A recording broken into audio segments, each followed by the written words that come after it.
ဘဝမှာကျွန်တော်တို့ဟာ relationship တစ်ခုကြောင့်ကိုယ့်ရဲ့ဘဝကြီးတစ်ခုလုံးကိုပိတ်မိမနေစေပါနဲ့တရားဟာအင်မတန်အရေးကြီးတဲ့အချက်ထဲမှာပါတယ်ကျွန်တော်တို့တချို့ညီကိုတွေတွေ့ဘူးမှာပါဘဝမှာသူ့ဘဝရဲ့10နှစ်သို့မဟုတ်9နှစ်လောက်မှာအဲ့ဒီ relationship တစ်ခုတည်းပဲပိတ်မိနေတတ်တယ်ဆိုလိုချင်တာကကျွန်တော်တို့လူသက်တမ်းနဲ့တွက်ကြည့်လူသက်တမ်းဟာအခုက AV က85နှစ်မရှိဘူး AV က60လောက်ပဲရှိတယ်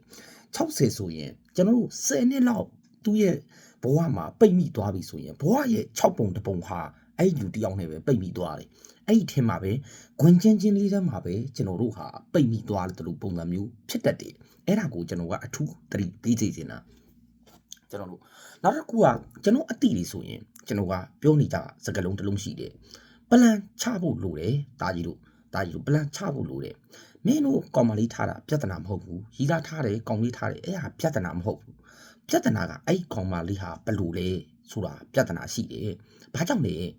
မင်းတို့ရီးသားတက်တာတစ်နှစ်မှာတာကြီးတို့စိတ်ဆိုးတာတွေစိတ်ကောက်တာတွေ24 hour ဖုံးပြောတာတွေမနေ့စောလင်းမုံစွားတာတွေလိုက်ပူတာတွေအဲ့ဟာတွေကပြဿနာမဟုတ်ဘူးဒါတွေဟာစိတ်ဆိုးစိတ်ကောက်ချော့ပန်းပေးဒါတွေနဲ့အလုတ်ရှုပ်နေလို့ရတယ်ဒါပေမဲ့ရီးသားတက်တန်း2နှစ်မှာဆိုရင်အဲ့ဟာတွေဟာအဲ့လောက်လုပ်လို့မရတော့ဘူးလို့ဘာကြောင့်လဲလို့မေးရင်ငါတို့ဟာဘဝကြီးဆိုတာရှေ့ဆက်သွားရမှာဘဝအတွက်တစ်ခုတည်းရလှုပ်ဖို့လိုတယ်သူတယောက်တည်းနဲ့ချိန်ချုံနေလို့မရဘူးဘဝသူဟာကိုဘဝရဲ့နောက်ဆုံးချိန်ထိပါမယ်မပါဘူးဆိုတာမသိဘူးပါမယ်မပါဘူးဆိုတာကိုမသိဘူးသိရမလားပါခြင်းပါလာခဲ့မယ်ကျွန်တော်တို့ရရင်ပါလာမယ်မရဘူးဆိုရင်ပါမလာဘူးအဲ့တော့ကိုဘဝကိုတွက်လမ်းတွက်ကိုဟာတိဆောက်နေဖို့လိုတယ်အဲ့ဒီចောင်းကျူចောင်းပူတွေနဲ့အချိန်ကုန်းနေလို့မရဘူးသိရမလားအဲ့လောက်ချိန်ကုန်းနေလို့မရဘူးတင်တန်းပူတယ်တင်တန်းပြန်နေသူကလုတ်တယ်စားတယ်ဒီတနေ့သူနဲ့ပဲအချိန်ကြီးကုန်းနေတယ်24နာရီဟာကိုဘွားတော့တက်လန်းမပါဘူးကိုဘာလုပ်မှလဲဆိုတော့ plan မပါဘူးကိုဘာကြီးလုပ်နေလဲကိုတက်လန်းတော့ဘာကြီးလုပ်နေလဲဆိုတော့ plan မပါဘူးအဲ့ရီးသားနဲ့ဂျားထဲမှာတိုက်ပတ်နေတာအဲ့ဟာမဖြစ်တယ်မို့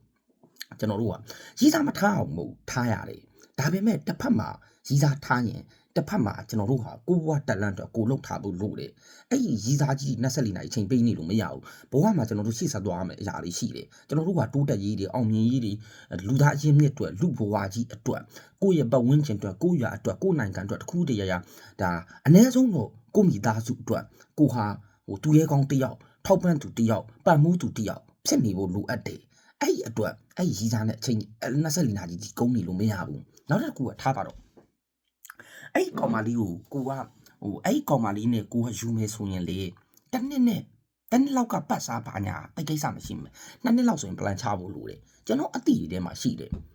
ဗီဇတက်တာ10နှစ်ရှိနေပြီခုချိန်ထိ plan မရှိဘူးခုချိန်ထိ plan မရှိဘူးဘာကြောင့်လဲလို့မင်းစတော့လို့ plan ချမထားဘူးတစ်နှစ်လောက်တွဲပြီးဆိုကြတဲ့အဲ့ဒီစတော့2နှစ်3နှစ်4နှစ်5နှစ်သူတို့ကအချိန်ကြီးကုန်မှမသိကုန်လာတယ်ဘာကြောင့်ကုန်လာတယ်လဲလို့မင်းစတော့လို့ပဲ2ယောက်လုံးဟာဘာ plan မှချမထားဘူးကျွန်တော်ပြောချင်တာကတစ်နှစ်ရီးသားဘုကစိတ်ဆိုးစိတ်ကောက်ပါနဲ့ထားလိုက်တော့2နှစ်မြောက်ဆိုရင်တစ်နှစ်ကျော်သွားရင်ကျွန်တော်တို့ကအချိန် plan ချရတော့မယ်မင်းဘာလုပ်မှာလဲလူဘွားရောက်ရင်မင်းအလုပ်လုပ်ရမယ်သိရမလားလူရှိရင်အလုပ်ချင်းပြင်းမရှိနေလို့မရဘူးလူမှန်ရင်အလုပ်လုပ်ရမယ်ဒါကျွန်တော် philosophy လိုပဲလူမှန်ရင်အလုပ်လုပ်မင်းဘယ်လိုလုပ်မှာတော့မင်းတက်လန်တော့ဘာလုပ်မှာလဲချင်းမရှိအမြင့်မရှိ24နာရီဖုံးပြောနေလို့မရဘူးသိရမလား24နာရီဖုံးပြောပြီးအချိန်ကုန်နေလို့မရဘူးအဲ့တော့မင်းဘာလုပ်မှာလဲမင်းတက်လန်တော့အေးငါတက်လန်တော့တရားလုပ်မယ်မင်းတက်လန်တော့ဒါလုပ်ရမယ်အဲ့တော့ဟုတ်ပြီငါတို့ကတက်လန်တော့လုပ်မယ်ငါတို့ကဘယ်နှစ်မြောက်မှာယူမှာတော့ယူမယ်ဆိုရင်ငါတို့ကကိုယ့်ရဲ့ရည်သားနဲ့တန်းတဲ့ဟုတ်ပြီနောက်ထပ်6နှစ်မှာငါတို့ယူမယ်ရည်သားတက်တန်း9နှစ်မှာငါတို့ယူမယ်အဲ့တော့ငါတို့တစ်နှစ်ကိုဘယ်လောက်နှုံးနဲ့စုမယ်တစ်နှစ်ကိုဘယ်လောက်နှုံးနဲ့စုမယ်အဲ့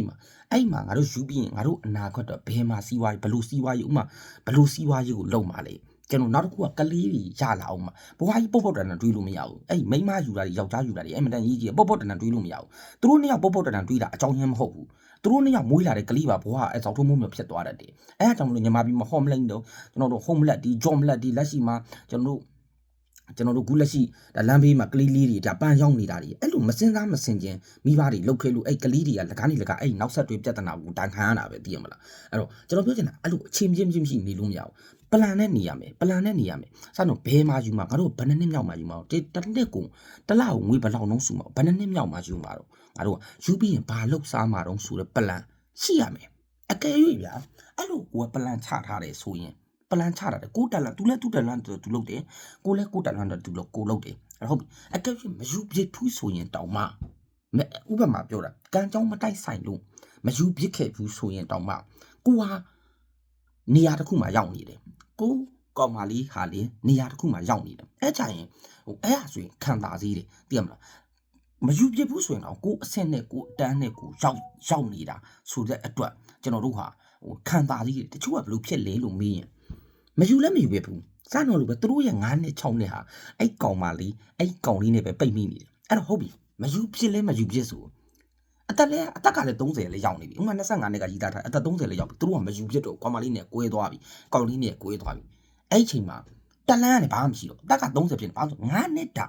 ကိုယ့်ရဲ့ prime ကြီးစားထားတယ်ဆိုအသက်40ကျော်မှထားတဲ့လူဆိုတာရှားပါတယ်ပါစန်တီ20နဲ့30ကြားထဲပဲထားတာများတယ်သိရမလား20နဲ့35အော်20နဲ့30ဒီကြားထဲမှာထားတာများတယ်အဲ့တော့ကိုယ့်ရဲ့ prime ကြီးမှာ9နှစ်တာ waste ဖြစ်သွားရောသူနဲ့ကွဲလိုက်တဲ့ချိန်မှာကိုကအသက်က30ဖြစ်နေပြီတက်လန်းတွေအတွက်အကုန်ပိတ်ဆို့နေတဲ့အနေအထားတွေဖြစ်နေပြီအဲ့တော့ကျွန်တော်ပြောချင်တာ plan နဲ့ဆောက်ပါ plan နဲ့တိဆောက်ပါကွဲသွားရင်တောင်မှကျွန်တော်တို့ဟာကိုဘွားမှာနောက်ထပ်တစ်ယောက်ရွေးချယ်ဖို့အတွက်ကိုမှနေရာတစ်ခုရှိတယ်ကိုရဲ့စားဝတ်နေရေးအတွက်ပူပန်းနေရတာမျိုးမဟုတ်ဘူးသိရမလားမကွဲခဲ့ဘူးဆိုရင်လေဒါသားသမီးတွေအတွက်ကောင်းတယ်ကိုတို့နှစ်ယောက်အတွက်လည်းကောင်းတယ်ဆိုတော့စနလို့ plan မရှိဘာမရှိဒီထဲမှာချိန်ထုံးတယ်မလားပန်းပြီးတဲ့စီပန်းပြီးတဲ့စားတွေတောက်တယ်သွားတယ်ကျူတယ်လာတယ်အချုံနဲ့သုံးတယ်ဝယ် shopping ထွက်တယ်ဒီကောင်မလေးနဲ့လုံနေအဲ့တော့မယူဖြစ်ခဲ့ရင်လေစနော်လို့ပဲကလေးတွေပါဒုက္ခရောက်တယ်မယူဖြစ်ဘူးဆိုရင်လေဘဝရဲ့ပတိုင်းတိုင်းကြီးမှာအဲ့ပြီးသွားရောပဲအဲ့အချိန်နဲ့အကုန်ဝိတ်ဖြစ်သွားရောပဲသိရမလားနောက်တစ်ခုကျွန်တော်အလေးပြောနေကြစကလုံးတစ်လုံးရှိတယ်ဘယ်တော့မှဘဝကြီးမှာလူတယောက်ပုံမှာ TV မတိဆောင်နဲ့ဘဝဟာအဲ့ဟာအရန် risk များတယ် one of friend လားမသိဘူးတခါပြောဘူးတဲ့စီဝါကြီးလောက်တဲ့နေရာမှာ GI တိုင်းရဲ့အတိတ်နှစ်ကိုဘယ်တော့မှ6နဲ့6နဲ့မဆန်းနေတဲ့အဲ့ဒါကမင်းအတွက် risk အရန်များလုံးတယ်ဆိုလိုချင်တာကမင်း GI တိုင်းရဲ့အတိတ်နှစ်ကို6နဲ့6နဲ့သွားဆန်းရင်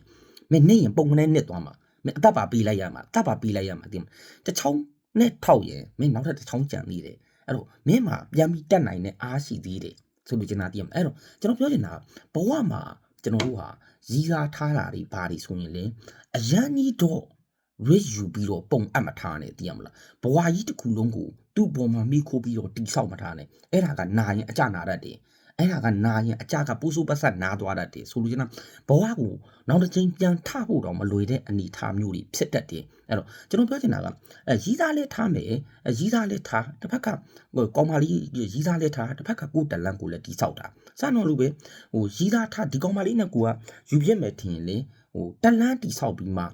နာကကြောင်းတွေဘာတွေတွေးမှရမယ်ဆိုလို့ချင်တာအဲ့စိတ်ဆိုးတာတွေစိတ်ကောက်တာတွေပန်းပြီးတာတွေသွားတာတွေကြိုတာတွေအဲ့ကိစ္စကြီးဈာထဲမှာကျွန်တော်တို့ဘွားကြီးကပိတ်ပြီးလို့မရဘူးပိတ်မိသွားရင်တိုင်ပတ်သွားတတ်တယ်ကျွန်တော်10နှစ်လောက်ပိတ်မိသွားတယ်တချို့ဆိုရင်10နှစ်လောက်အဲ့ထက်မှာပိတ်မိသွားတယ်အသက်20ကြီးသားထားတယ်အသက်30ထားတယ်သွားတယ်လာတယ်စားတယ်ကြိုတယ်သွားတယ်လာတယ်စားတယ်ကြိုတယ်အဲ့ထက်မှာပိတ်အသက်30လည်းရောက်ရောယူပြစ်ခဲ့တဲ့လူတွေလည်းဒုက္ခရောက်ရောဘာလို့လို့ဘာစားမှမသိဘူးလည်းမရနှစ်ယောက်သိရမလားမယူပြစ်ဘူးဆိုရင်လေကိုကနောက်ကျသွားပြီအသက်30မှာတိုးတက်ရေးတစ်ခုလောက်တော့မယ်ဆိုရင်နည်းနည်းနောက်ကျသွားပြီဘာကြောင့်လဲဆိုဘဝဆိုတာကရွေးယူဝင်းတဲ့အရာတွေယူရဲဆိုတာငယ်တုန်းရွယ်တုန်းမှာလောက်တာအသက်ကြီးသွားရင်မလုပ်ဘူးသိရမလားကျွန်တော်တို့ဟာယူတော့မိုက်တော့အရွယ်မှာပဲတချို့ကိစ္စတွေဘာမှမသိနာမသိလုပ်တယ်အောင်မြင်သွားတဲ့ဟာရှိရကြာချုံးသွားတဲ့အရာရှိဒါပေမဲ့အသက်30မှာအရန်တူသွားပြီအရန်စဉ်းစားသွားပြီဆိုလိုချင်တာဗျာကျွန်တော်အသက်20လောက်လုပ်ခဲ့တဲ့အရာတွေခုအသက်25နှစ်မှာကျွန်တော်လုပ်ချင်မှလုပ်တော့ကျွန်တော်ရဲ့ကြောက်စိတ်တွေကျွန်တော်ရဲ့တွေးခေါ်နိုင်စမ်းတွေမြင့်လာတယ်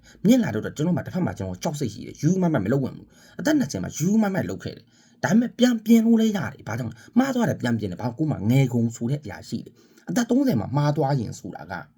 နည်းနည်းကြောက်စရာကောင်းတယ်အသက်30မှာမှားသွားရင်ပြန်ပြင်ဖို့အချိန်ကနောက်ကျနေပြီသိအောင်ပြန်ပြင်ဖို့အချိန်ကနောက်ကျနေပြီအဲ့တော့ကျွန်တော်ပြောချင်တာကrelationship တစ်ခုကြားထဲမှာပိတ်မိမနေပါနဲ့ relationship ထားပါမထားအောင်မဟုတ်ထားဒါပေမဲ့ကိုယ့်ရဲ့တက်လန်းကိုဘယ်တော့မှအချိန်မကုန်စေနဲ့ဘယ်တော့မှအဲ့လိုrelationship ကြောင့်ဖြုံးတာမျိုးဘာမျိုးပိတ်မိမနေစေနဲ့ဆိုတာကိုကျွန်တော်ကပြောချင်တာပါအားလုံးပဲကျေးဇူးတင်ပါတယ်